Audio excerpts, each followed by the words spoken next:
Normalize leaving toxic work environments. People do not leave jobs, people leave bad management. So I was working at a job where I had the most toxic, micromanaging, passive-aggressive boss I have ever had in my entire life. She was so bad that between resignations and her firing people, she forced out our entire team. So despite the extra workload I had taken on, she was still constantly telling me that I wasn't doing enough and I needed to step up more.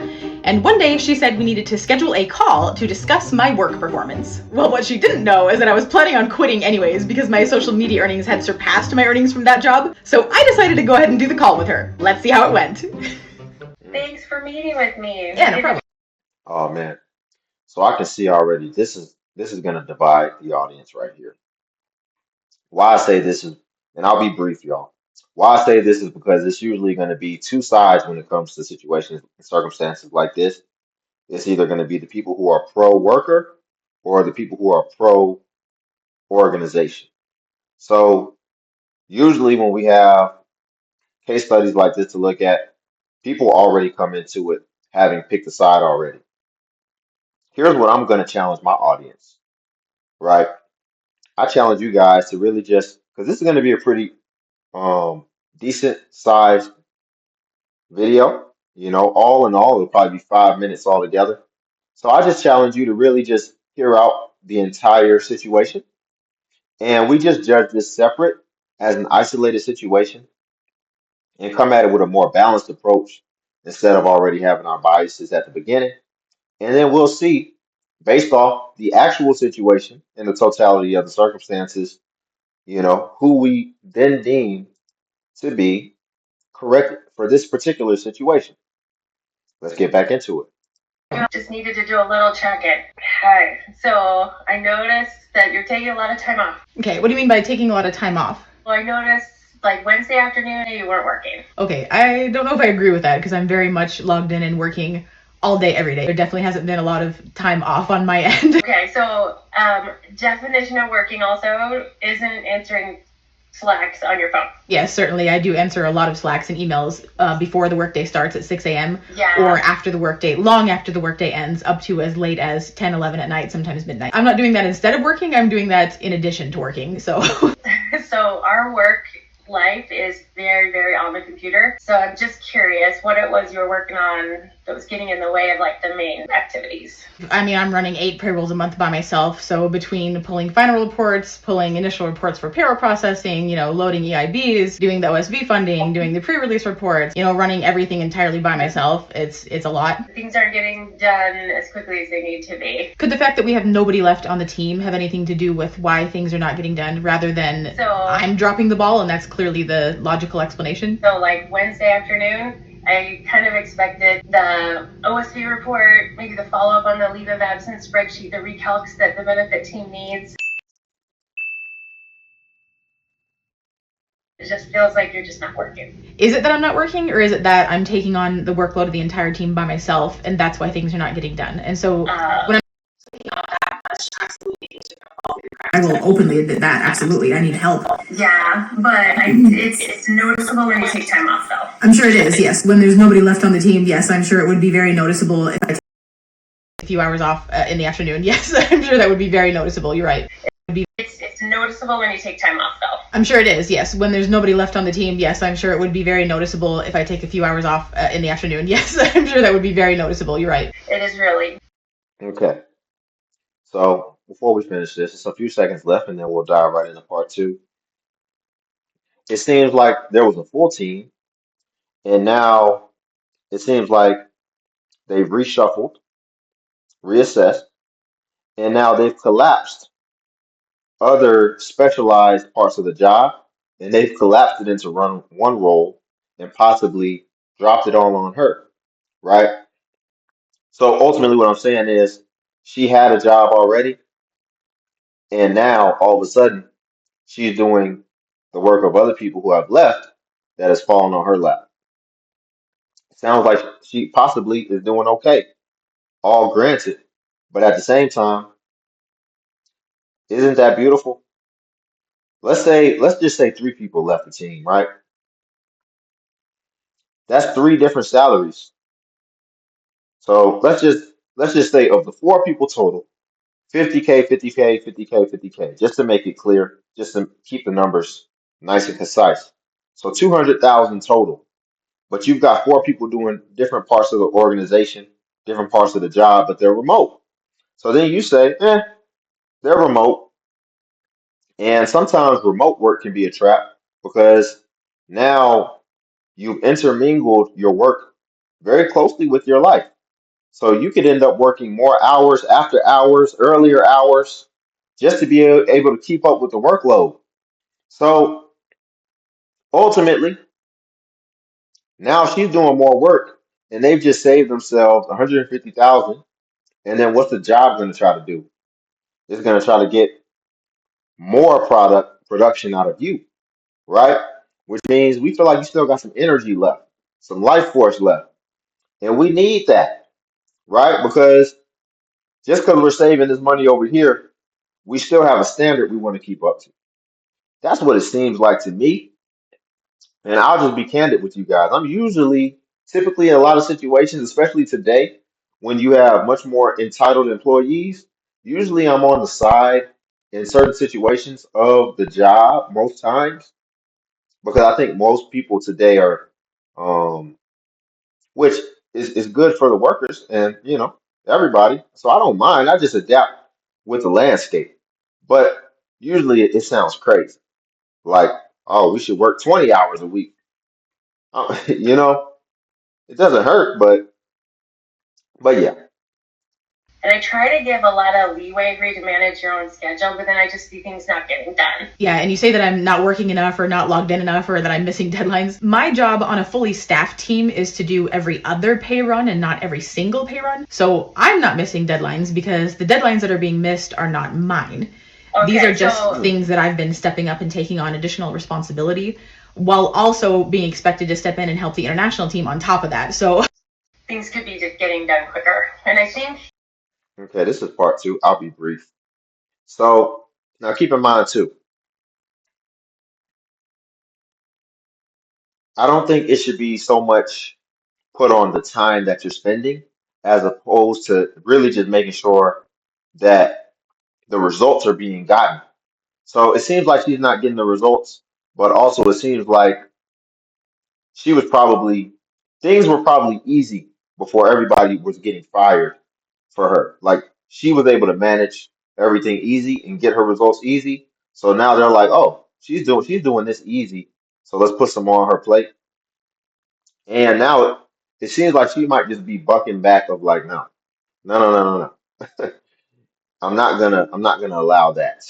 As far as you just see that I'm able to do my job really well and really easy. So now you're just like, oh, she can handle all this other stuff over here too. it feels like you're trying to work part-time when this is a full-time role. no, while I've been taking on the workload of the entire team by myself, I've been working from 6 a.m. to 9:30 p.m. regularly. But I definitely don't define that as part-time work. And if there are days where I have to take a couple hours off in the afternoon, that's probably because I spent the previous day working 15 or 16 hours and I need a couple hours to get things done that didn't get done while I was working all the extra time. If I work 15, 16-hour days, 3 days a week, and then the next day I work maybe 6 hours instead of 8 hours, yeah, I don't define that as part-time, certainly. just have to address it because I really feel that way. I mean, from my end, I feel that I've been taking on my workload as well as while she's on leave with, no acknowledgement, no thanks for the extra work that I've been putting in, for the extra hours that I've been spending doing that. It's not even that I don't get any acknowledgement or thanks. It's that on top of that, I'm being told that I'm still not doing enough, even though I'm taking on the workload of two people. Yeah, I'll address that. This really, really is a full-time job. It's not part-time. And I know how long things take because I've done this for a long time. The position that I'm in right now, I mean, I've been very transparent from day one that I do have a second job that is quite a full-time commitment. Oh, is that your TikTok job? It's I run 4 platforms. It's TikTok, Instagram, Facebook, and YouTube. And so I didn't realize that was a full-time commitment. Oh yes, very full-time commitment. Yes. Well, I mean, on top of that, with my mom passing away, there's also been the managing. That was probably her first mistake. Just that's not a job. So you didn't have to disclose that. She disclosed that she's probably really proud of it. She seems to be very successful on social media and YouTube as well. And so she's proud of that, maybe even gloating a little bit, bragging. And so now they're looking into that and they see all this other stuff going on. And, they're your manager, but she's probably making more money than her manager. So now she's trying to get all up in your mix and trying to add more on you because she's like, oh, if you got time to do this, no, we want all of you, which I don't agree with. I don't think like you just get to own somebody's life force outright. Like people should still be able to get off, have energy left for whether it's their family, whether it's a side hustle they want to try to do, which is what she's doing, or whether it's just leisure time and having a good time and having hobbies. So I think that's really what it is coming down to, what it's seeming like. My mom's estate. With the monetizing of my fourth platform, my social media way, there's also been the managing my mom's estate. With the monetizing of my fourth platform. See, she bragging, just giving information people don't have to know. Managing my mom's estate, so you got some money coming to you as well. So you're in a really comfortable position. My social media earnings are actually starting to surpass what I make. And then there's also the large inheritance payout that's coming in March.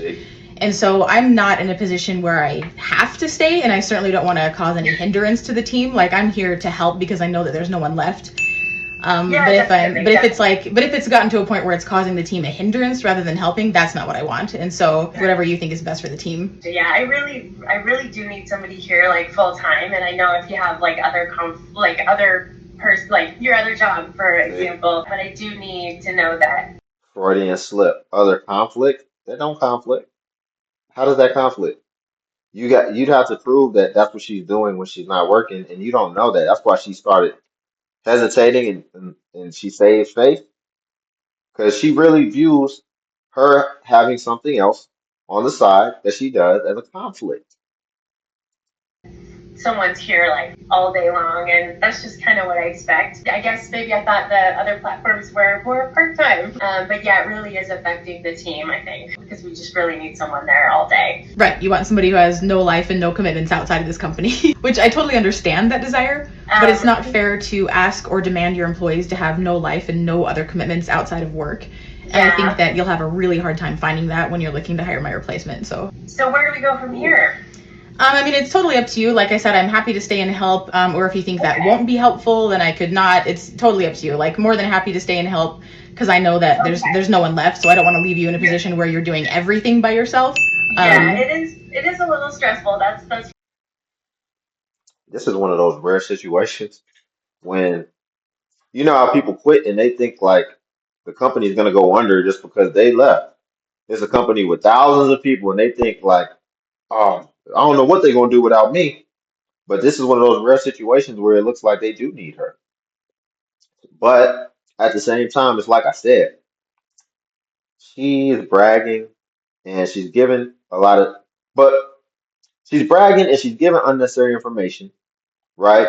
Oh, now my YouTube or my social media is making more than my job and all this. Like she's bragging and basically saying, I don't need this, which, that's more of a character thing. You can judge how you want to judge it.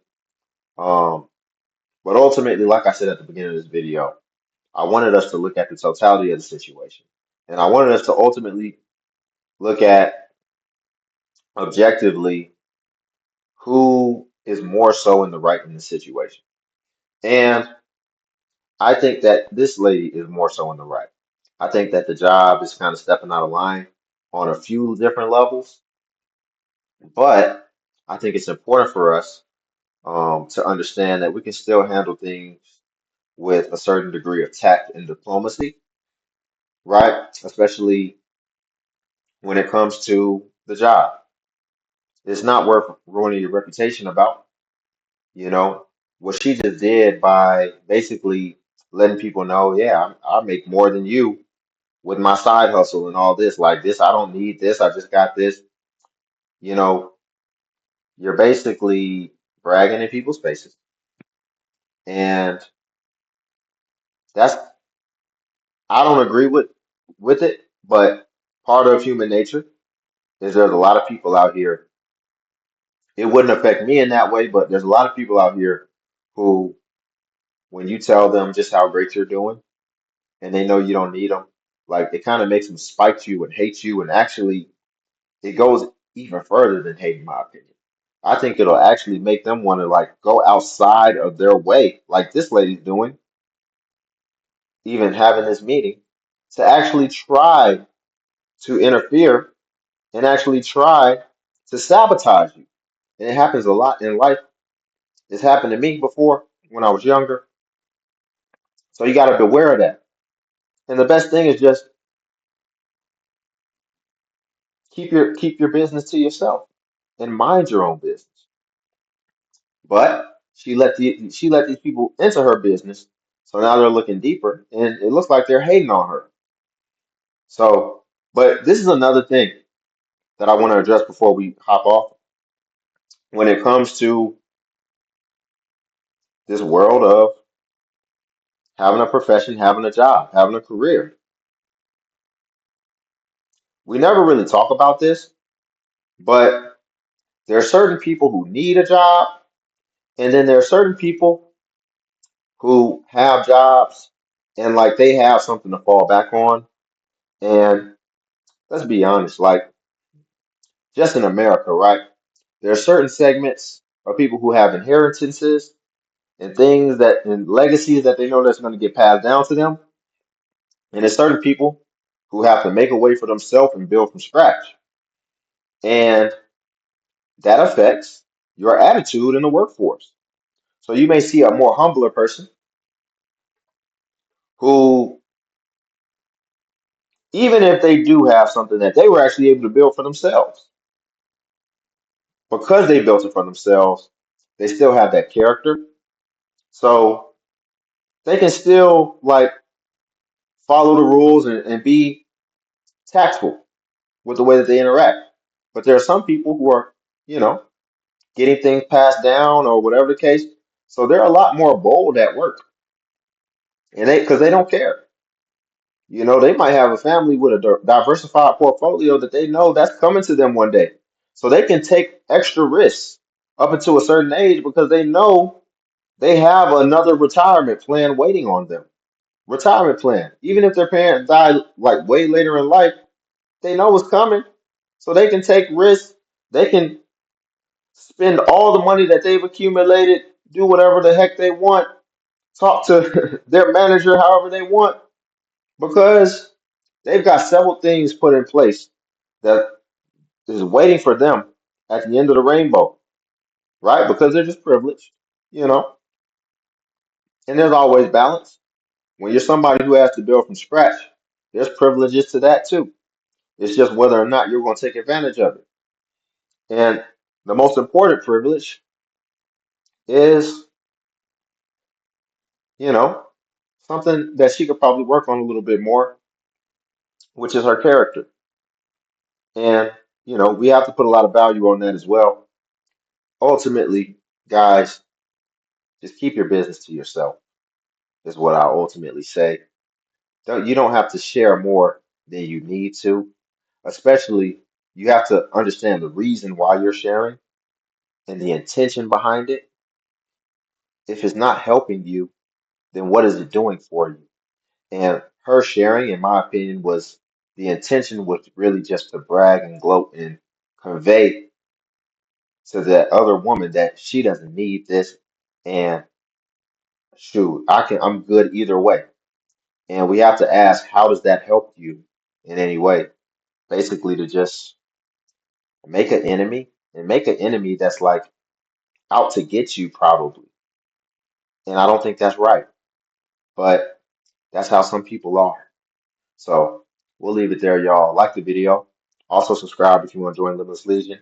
And if you want to buy your boy iced coffee and tip the channel, you can cash at me. The link's below in the description. Also, feel free to join the Patreon as well, where I do post exclusive self-improvement content that's not on YouTube. But until then, I'll catch you guys in the next video.